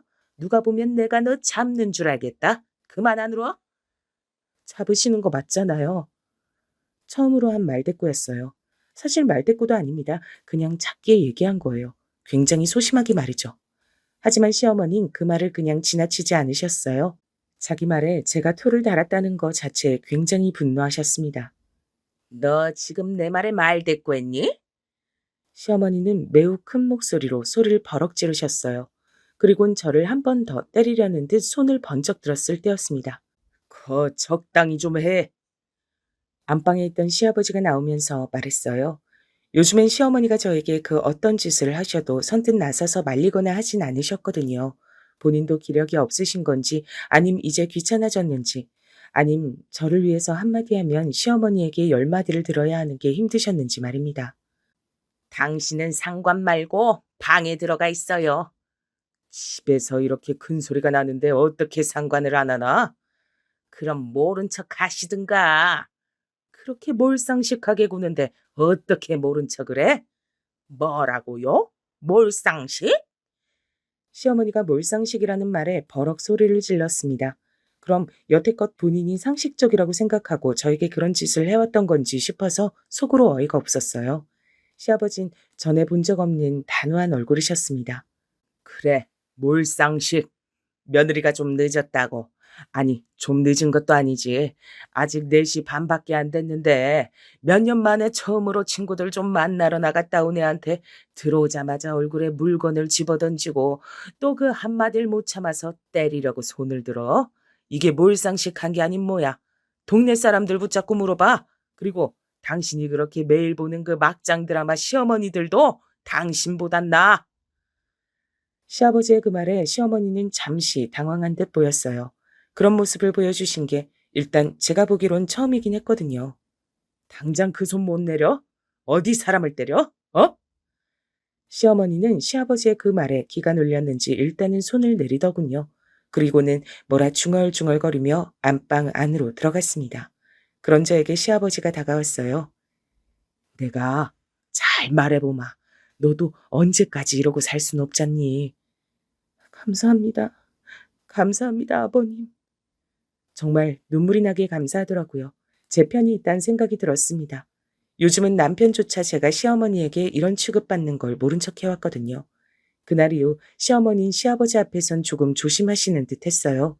그렇다고 저에게 구박하지 않거나 덜 괴롭히는 건 아니었습니다. 시아버지가 없을 땐 여전했으니까 말입니다. 그래도 사람 마음이라는 게 내 편이 있다는 생각이 드니 조금 든든해지고 그 전보다 견딜만해지고 그렇더라고요. 그래서 그 전보다 훨씬 나은 기분이었던 것 같아요. 그리고 그날 친구들을 보며 든 생각이 한 가지 더 있었습니다. 제가 저를 위해서 너무 돈을 안 쓰고 살았다는 건 말입니다. 물론 남편 월급은 남편 본인이 관리하고 다달이 저에게 생활비를 주고 있었기 때문에 돈을 모으거나 저를 위해 쓸 순 없었어요. 그래서 작게 아르바이트라도 하기 위해 이곳저곳을 알아봤습니다. 집을 비우는 건 시어머니와 아들 때문에 안 됐고 과도하게 시간이 많이 드는 일도 무리였죠. 그래서 열심히 고민해 본 결과 저는 원래 어릴 때부터 손재주가 참 좋았거든요. 그래서 뭐든 만드는 걸 참 잘했습니다. 그런데 조금 찾아보니 요즘 열쇠고리 같은 것들이 유행이더라고요. 투명하게 굳는 젤을 이용해서 그걸 예쁘게 꾸며서 파는 사람들이 있는 것 같았습니다. 조금 찾아보니 재료만 있음 시작하기 어려울 것 같지 않았어요. 재료들을 사서 시어머니 몰래 하나 둘 만들어 팔기 시작했습니다. 생각보다 어렵진 않더라고요. 그리고 요즘은 그런 걸 사고 팔 수 있는 사이트들도 많았고 말이죠. 초반엔 아무도 봐주지 않았는데 하나 둘 팔리기 시작하더니 어느새 하루에 4-5개씩은 팔렸어요. 큰돈은 아니지만 제 용돈으로 쓰긴 충분했습니다. 시간도 오래 걸리지 않아서 집안일 하는 거에 크게 무리도 없었고 말이죠. 처음으로 백화점 가서 화장품도 사보고 또 홈쇼핑이나 시장이 아닌 곳에서도 옷을 사봤죠. 미용실에 가서 머리도 해봤습니다. 그런 변화들이 나타나니 시어머니가 어느 날 묻더군요. 너 요즘 바람 났냐? 뭘 그렇게 찍어 바르고 못 보던 옷들이 보이고 그래? 돈은 다 어디서 났어? 제가 돈이 어디서 나요? 애비가 한 달에 생활비 얼마 주는지 누구보다 잘 아시잖아요. 그리고 그 사람이 저 딴 주머니 찰 만큼 돈을 더 줄 사람이에요? 시어머니는 그 누구보다 잘 알고 있었거든요. 남편이 그럴 사람이 아니라는 걸 말이죠. 그런데 제가 집을 비우고 어딜 나가는 것도 아니고 못 보던 것들은 자꾸 생기고 소비가 느는 것 같으니 궁금하긴 했을 겁니다. 하도 의심의 눈초리로 보길래 거짓말을 했어요. 저번에 친구들 만났었는데 저보고 그만 궁상맞게 살라면서 이것저것 선물해 주는 거예요. 자기가 안 입는 옷들도 주고. 네가 그지냐? 왜 그런 곳에 나가서 그런 취급받아? 네 남편 체면 깎이게. 저를 걱정해주는 말이 아니었죠. 그냥 제가 그런 곳에 나가 없어 보이면 남편이 욕을 먹으니 그걸 걱정한 거였습니다. 없다고 하소연한 건 아닌데 친구들이 보기에 제가 불쌍해 보였나 보죠 뭐. 그냥 그러고 말았어요. 시어머니도 더 이상 말을 하진 않더군요. 뭐 제가 그렇게 살고 있는 것도 사실이고 그렇다고 자기가 해줄 것도 아니니까요. 어느 정도 적응도 할 수 있고 제가 만든 열쇠고리를 잘 쓴다는 사람들의 후기를 읽으면서 소소하게 인생의 즐거움들이 생겨가고 있었습니다. 물론 여전히 시어머니는 절 괴롭혔지만 그래도 이 정도면 그 전보다 숨쉴 구멍이라도 있으니 살만하다고 생각하고 있던 무렵이었습니다. 남편이 며칠째 집에 들어오지 않았어요. 아무리 남보다 못한 사이처럼 산다고 하더라도 그래도 남편인데 그 정도면 걱정이 되잖아요. 그래서 전화도 해보고 문자도 넣어봤지만 연락이 되질 않았습니다. 그런데 시어머니는 아무 걱정이 없으신 것 같더라고요. 자기 아들이 며칠째 집에 들어오질 않는데 아무 걱정을 하지 않는 걸 보고 뭔가 아는 게 있는 건가 싶어 물었습니다. 어머니, 애비 어디 있는지 아세요? 제 그 질문에 시어머니는 화들짝 놀라더라고요. 그렇게 당황한 모습은 처음 봤던 것 같아요. 그걸 왜 나한테 묻니? 아니, 애비가 며칠째 안 들어오는데 어머님은 별 말씀 없으시길래 혹시 뭐 들은 게 있으신가 싶어서요. 들은 게 있긴 뭐가 있어. 그냥 바깥 일하는 애 무슨 일 있나 보다 하는 거지. 얜 생사람을 잡네. 과하게 반응하시는 게 분명 뭔가 알고 있는 듯 했습니다. 하지만 더 묻진 않았어요. 어차피 다 얘기해주지 않을 것 같았으니까요. 그런 사람에게 더 물어봐야 무슨 불호령이 떨어질지도 모르는 일이고 말이죠.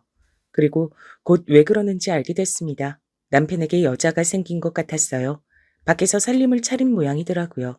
그동안은 그래도 그걸 숨겨왔었던 것 같은데 최근에 무슨 일이 있었는지 아님 제가 정말 우스워진 건지 숨길 생각조차 하지 않았습니다. 제 앞에서 보란 듯 그 여자와 전화 통화를 하고 아무 말 없이 외박했죠. 남편에게 여자가 생겼다는 사실에 화가 난 건 아니었습니다. 물론 그것도 화가 아예 안 나진 않았지만 그래도 엄청 화가 났나? 그건 아니었습니다. 제가 화가 나고 서러웠던 건 남편과 시어머니의 태도였어요. 그래, 나 여자 생겼는데 뭐 네가 어쩔 건데? 이혼이라도 하려고? 다른 여자가 있는데도 너 같은 애랑 살아주는 걸 고맙다고 생각해야지. 누가 너 같은 애를 데리고 살아주니? 그 뻔뻔하고 당당한 태도였습니다. 잘못은 자기가 해놓고 전혀 단 하나도 미안해하지 않는 그 태도 말이죠. 사람을 사람 취급하지 않는구나. 그 점에서 정말 말로 표현할 수 없는 서러움이 밀려왔어요. 싸울 의지도 안 생기더군요. 그냥 이 사람들에게 난 인간도 뭣도 아니구나 하는 생각이 드니까 그냥 이곳을 벗어나야겠다 이 생각만 들었습니다. 그래서 친구에게 도움을 청했어요. 집에서 10년이 넘는 세월 동안 살림만 하고 특히 저같이 산 사람은 정말 아는 게 하나도 없었거든요. 나는 네가 그 지옥 같은 집에서 벗어날 수만 있으면 내가 할 수 있는 도움은 다 줄게. 끝까지 응원할 거야. 친구는 그렇게 말해주며 저에게 변호사 한 분을 소개해 줬습니다. 그분은 수임료도 아주 최소한으로 받으셨어요. 나중에 여유가 되면 더 달라고 웃으면서 말씀하셨습니다. 최대한 증거를 많이 모으세요. 지금은 은주 씨 얘기 들어보니까 은주 씨 앞에서 아무렇지 않게 내연녀에 대해 얘기하고 또 시어머니도 아무렇지 않게 학대를 하는 것 같은데 최대한 그런 것들을 녹음을 하든 아님 문자 같은 걸 남겨두든 다 남겨두세요. 그리고 저한테 바로바로 주시면 제가 알아서 하겠습니다. 저는 그 말을 아주 잘 들었습니다. 남편과 시어머니는 단 한 번도 제가 이 집을 떠날 생각을 하고 있다는 의심조차 하지 않았죠. 그들에게 전 그런 사람이었습니다. 막대해도 감히 이 집을 떠날 생각을 단 하나도 하지 못하는 바보, 머저리요. 저는 엄청나게 서럽기만 했던 그 점이 지금은 오히려 증거를 모을 수 있는 아주 좋은 점이었어요. 그들은 아무렇지 않게 제 앞에서 변호사님이 말씀하셨던 그 유책 사유에 해당하는 말들을 했으니까 말입니다. 내가 다른 여자가 생긴 건 다 당신 탓이야. 그렇게 하루 종일 집에서 밥이나 하고 자기 꾸미지도 않고 아줌마처럼 늙어가는 여자를 보고 어떤 남자가 마음이 동하냐? 내가 꾸밀 시간이나 여유를 줬어? 한 달에 정해진 생활비로 그것도 빠듯하게 주고 어디 썼는지까지 보고받으면서 내가 어떻게 꾸미고 살아? 남들은 그래도 다 아껴가면서 잘만 살더라. 한 달에 30만 원 주는 걸로 어떻게 그렇게 살아? 제가 너무 화가 나서 버럭 소리를 질렀더니 시어머니가 방 안으로 들어왔습니다. 이년이 보자 보자 하니까 지 주제도 모르고 지 남편한테 소리를 질러? 너같이 아무 쓸모도 없는 년 먹이고 재워주면서 데리고 살아주는 것만으로도 감사합니다 해야지 어디서 남편한테 말대꾸야? 어? 제가 그냥 사는 거 아니잖아요.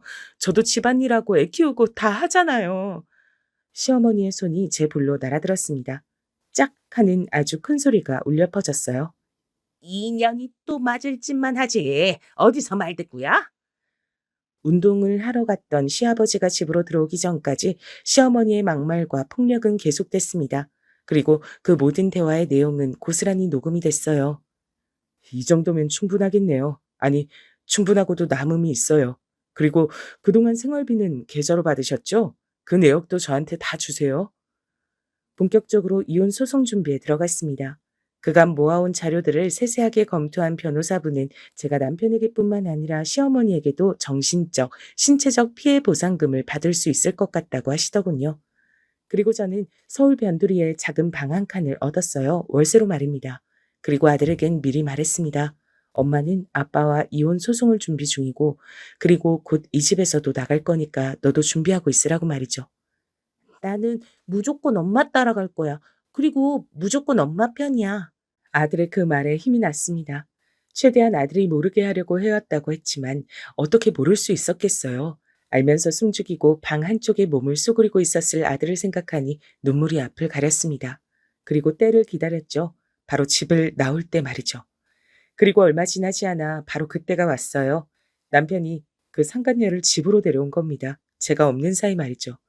아들을 학원에 보내놓고 집으로 들어왔는데 웬 모르는 여자와 시어머니가 다정하게 얘기를 나누고 있더라고요. 제가 들어서는 걸 보고도 남편은 전혀 놀라지도 않길래 처음엔 시어머니 손님인가 했습니다. 뭐 이렇게 일찍 와? 남편이 그렇게 얘기하더군요. 남편의 그 아는 척에 상간녀가 절 돌아봤습니다. 저보다 한 67살은 어려 보이는 여자분이었어요. 딱히 인물이 엄청 좋기보단 자신을 굉장히 잘 꾸미고 다니는 여자분이었습니다. 화장도 진했고 말이죠. 너는 일찍 들어오라고 할 땐 천천히 들어오더니 오늘은 내가 천천히 와도 된댔는데 일찍 왔네. 대체 마음에 드는 구석이 단 한 곳도 없으니 이거 원. 그럼 저한텐 형님 되시는 건가요? 제가 어안이 벙벙해서 멍한 얼굴로 그냥 그 세 사람을 가만히 보고만 있었어요. 그랬더니 시어머니가 가까이 와서 작게 속삭였습니다.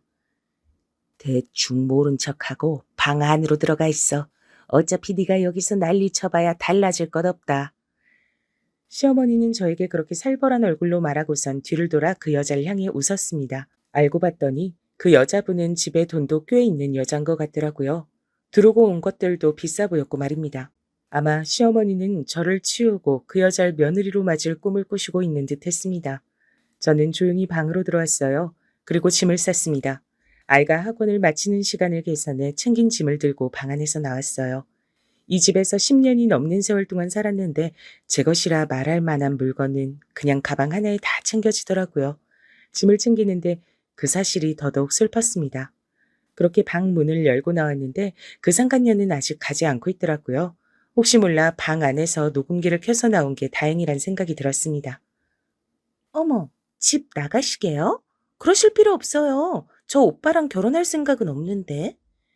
제가 챙겨놓은 집에 시어머니와 남편이 놀랐다가 그 상간녀의 말에 2차로 놀란 듯 상간녀를 바라봤습니다.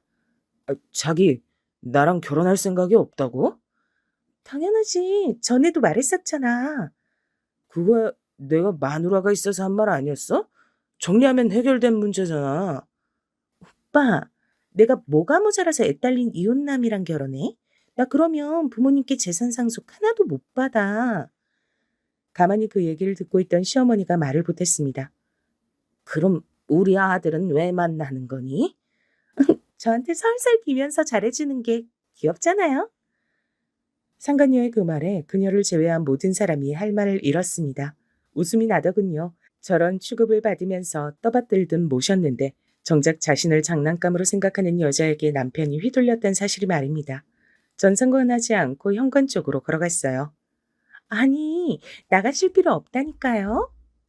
이 꼴을 다 보고도 참고 살면 그건 정말 멍청한 게 아닐까요? 제 말에 상간녀는 잠시 생각하더니 고개를 끄덕였습니다. 하긴 바람난 여자 집으로 불러들인 오빠 어머니도 제정신은 아니신 것 같긴 해. 그치? 남편은 상간녀의 그 말에도 찍소리도 못하고 뭔가 생각하는 듯 앉아있더군요. 저에겐 손부터 들었을 사람이 말입니다. 당황했던 시어머니가 절 향해 걸어오는데 전 그냥 그대로 나왔습니다. 그 뒤로 절 향해 악을 쓰는 시어머니의 목소리가 들려왔어요. 야, 이년아. 너 지금 나가면 정말 가만 안 둬. 그리고 절대 다시는 이 집으로 못 들어온다. 어? 어차피 다시 들어가는 게 악몽일 텐데 그런 협박이 통할 리가 있겠어요? 전 그대로 그 집을 나와 학원을 마친 아이를 데리고 얻어둔 그 집으로 갔습니다. 이제 엄마랑 둘이 사는 거야? 왜? 싫어? 아니, 너무 좋아서. 나 할머니 아빠 다 싫어. 아들의 그 말이 다시 한번 눈물이 나올 것 같았습니다. 하지만 참았어요. 그리고 그날 이후로 제 이혼 소송의 진행은 급물살을 탔습니다. 그동안 시어머니에게 맞았던 것들도 증거로 남긴 것들이 많아서 이혼 소송 외에 시어머니에 대한 소송도 따로 진행할 수 있다고 하더군요. 그래서 그렇게 하기로 했죠. 소장이 쓰여지는 동안 남편에게 연락 한번 오긴 했습니다.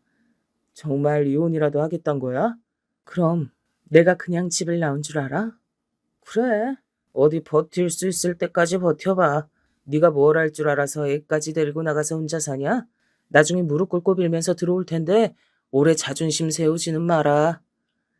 남편은 정말 제가 나중에 빌면서 들어갈 거라고 생각하는 것 같더라고요. 시어머니에게 온 문자의 내용도 비슷했고 말입니다. 나중에 울며 불며 잘못했다고 용서해달라고 했다간 넌 내 손에 죽는다.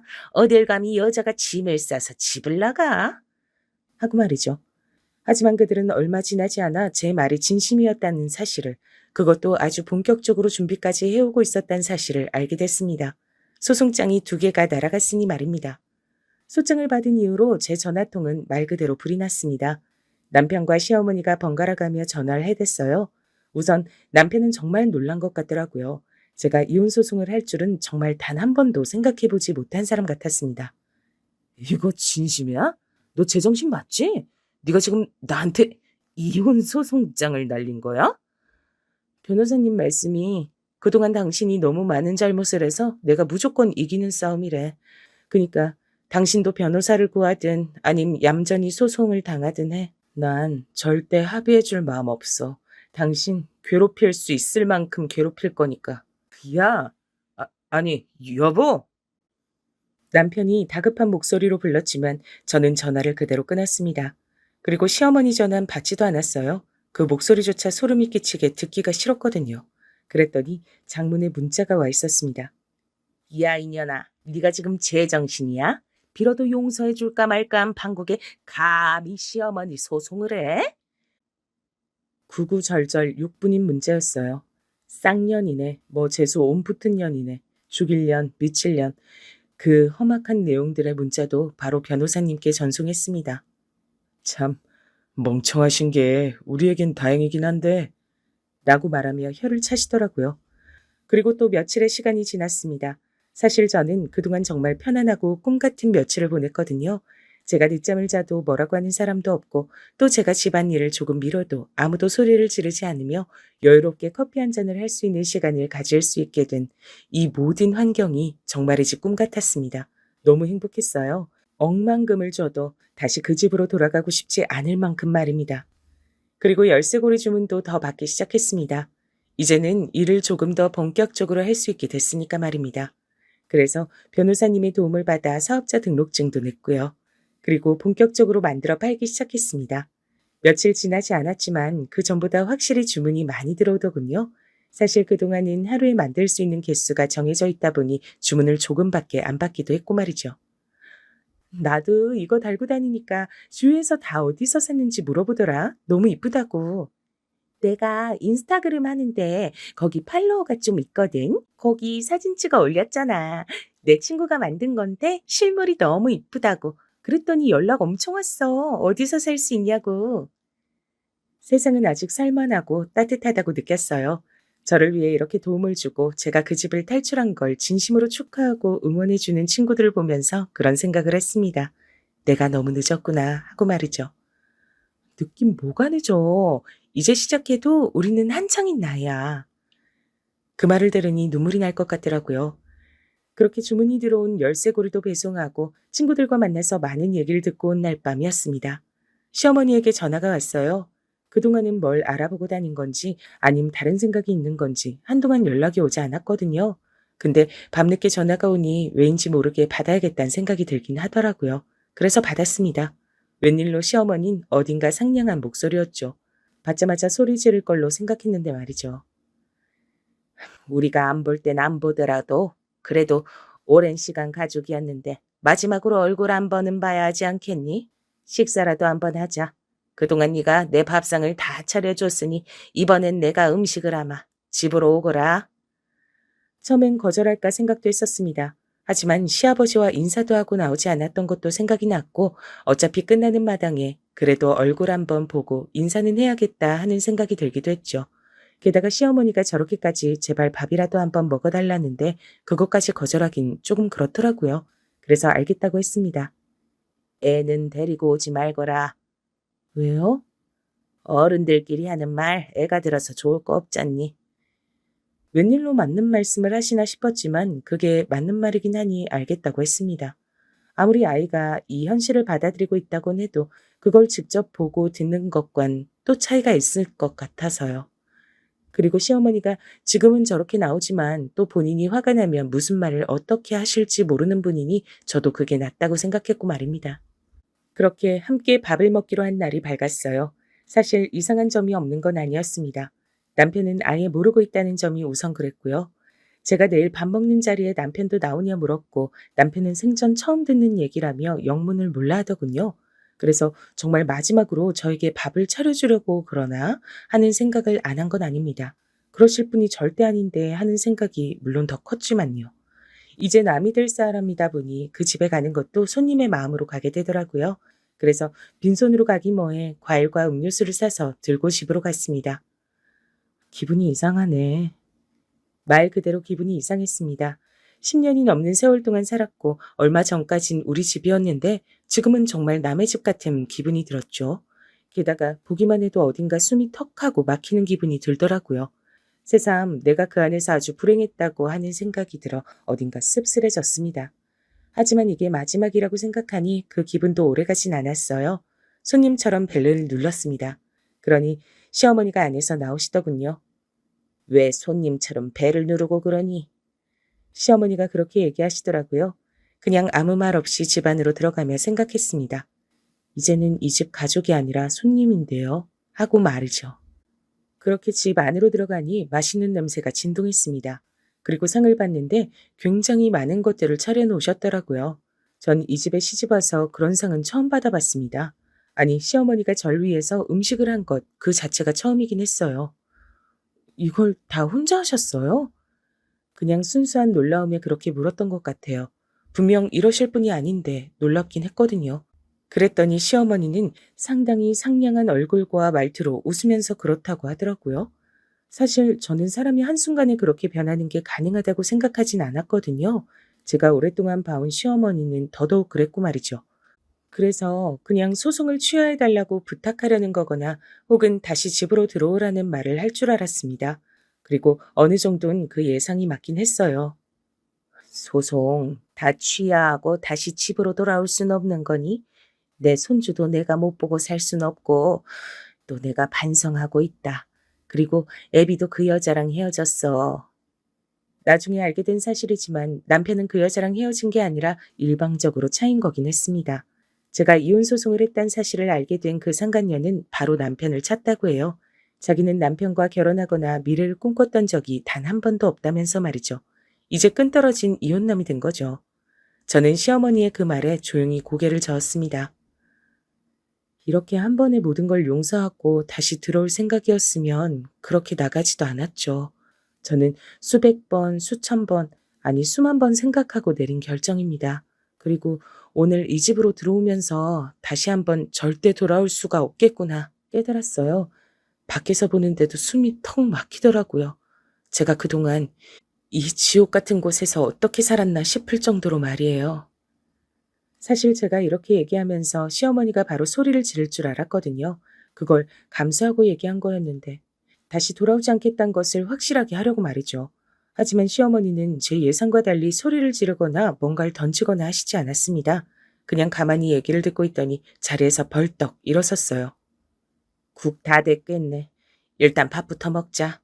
정말 평소와는 다른 모습에 고개를 갸웃하는 사이 현관 도어락이 눌리는 소리가 들리더니 시아버지가 들어오셨습니다. 운동을 하고 들어온 것 같은 차림새였어요. 시아버지가 절 보고 화들짝 놀라시더군요. 네가 왜 여기 있냐?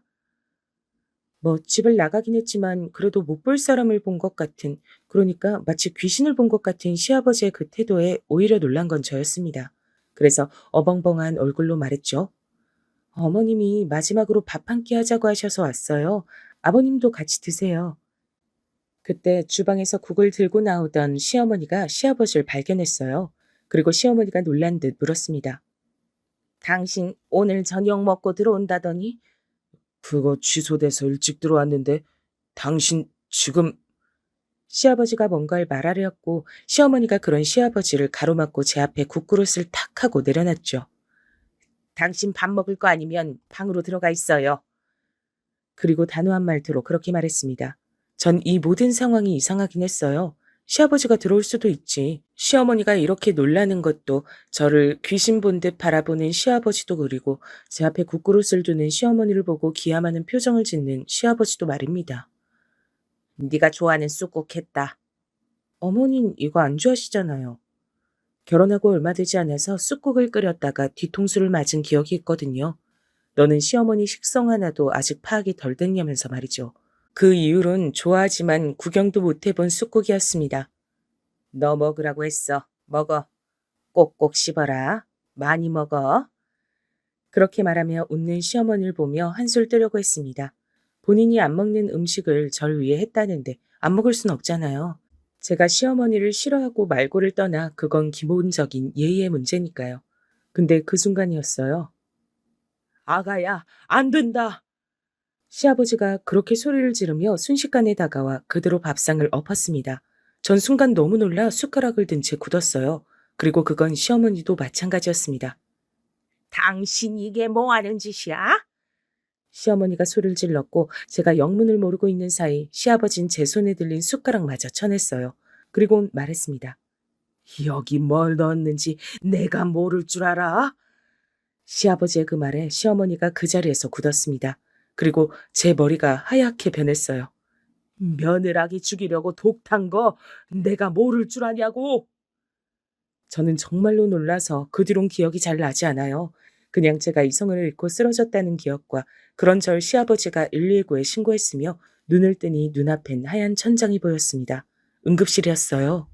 오늘 일어난 일이 꿈이 아닌 현실이란 점에서 한번 충격을 받았습니다.